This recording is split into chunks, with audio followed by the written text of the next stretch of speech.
1 जनवरी 2015 मोदी सरकार को दिल्ली में बैठे लगभग 6 महीने ही हुए थे कि वित्त मंत्री अरुण जेटली और समस्त मंत्रिमंडल ने पंचवर्षीय योजना समाप्त कर दी। योजना आयोग के स्थान पर केंद्रीय मंत्रिमंडल के एक संकल्प पर नीति आयोग का गठन किया गया।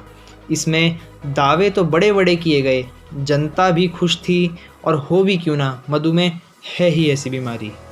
तो वास्तव में नीति आयोग क्या है, आज इसकी ज़मीनी स्थिति क्या है, यह सब आज हम आपको संक्षेप में बताएंगे। तो वीडियो को अंत तक देखिए और वीडियो अच्छी लगे तो वीडियो को शेयर और चैनल को सब्सक्राइब कीजिए। सबसे पहले बात करें अध्यक्ष की, तो वो स्वयं भारत के प्रधानमंत्री होते हैं। इनके अलावा उपाध्यक्ष होता है जिसे प्रधानमंत्री जी ही नियुक्त करते हैं। नीति आयोग में गवर्निंग काउंसिल होती है जो कि पंचवर्षीय योजना में शामिल नहीं थी। इसमें राज्यों के मुख्यमंत्री तथा केंद्र शासित प्रदेशों के एलजी भी शामिल हैं। हालांकि नीति आयोग की एक अच्छी चीज़ भी है कि इसमें गवर्निंग काउंसिल है जिसमें सभी राज्यों एवं केंद्रीय शासित प्रदेशों के सदस्य शामिल हैं, ताकि आयोग कोई नई नीति बनाएगा तो उसमें उनकी सहमति होगी।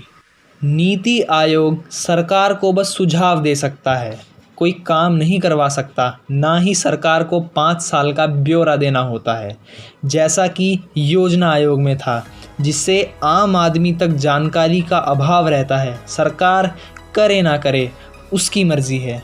सारे पदाधिकारी प्रधानमंत्री द्वारा चुने जाते हैं, इसलिए इस आयोग की प्रशासनिक संरचना में जिसकी लाठी उसकी भैंस वाली हिंदी कहावत बिल्कुल फिट बैठती है।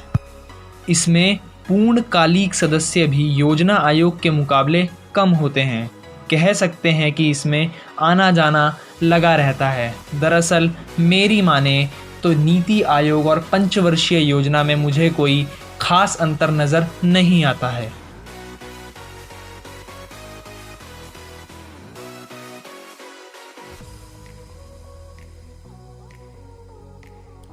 नीति आयोग यानी राष्ट्रीय भारत परिवर्तन संस्थान, जिसे कि योजना आयोग के स्थान पे गठित किया गया। ये वही योजना आयोग था जिसके 2 फंक्शन हुआ करते थे, पंचवर्षीय योजना बनाना तथा राज्यों और मंत्रालयों को वित्तीय आवंटन करना।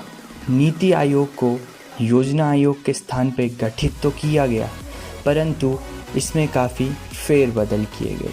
सबसे बड़ा बदलाव तो ये किया गया कि मोदी सरकार ने नीति आयोग के वो दोनों ही हाथ काट दिए जिससे वो वित्तीय आवंटन करते थे, यानी वित्तीय आवंटन की जिम्मेदारी फाइनेंस मिनिस्ट्री को दे दी गई और नीति आयोग सिर्फ भारत सरकार का थिंक टैंक बनकर रह गया।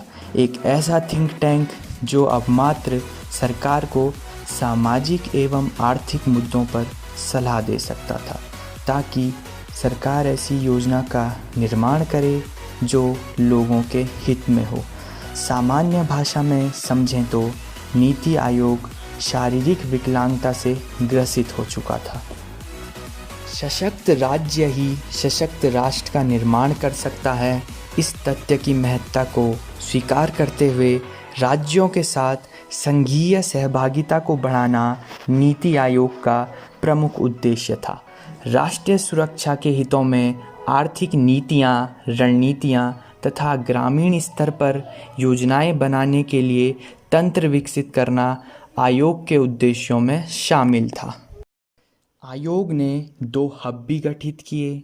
टीम इंडिया हब, जो कि राज्यों और केंद्र के बीच समन्वय स्थापित करने का काम करेगा, तथा दूसरा ज्ञान और नवोन्मेष हब था, यानी नॉलेज एंड इनोवेशन हब, जिसका काम था आयोग के थिंक टैंक की भांति कार्य करना।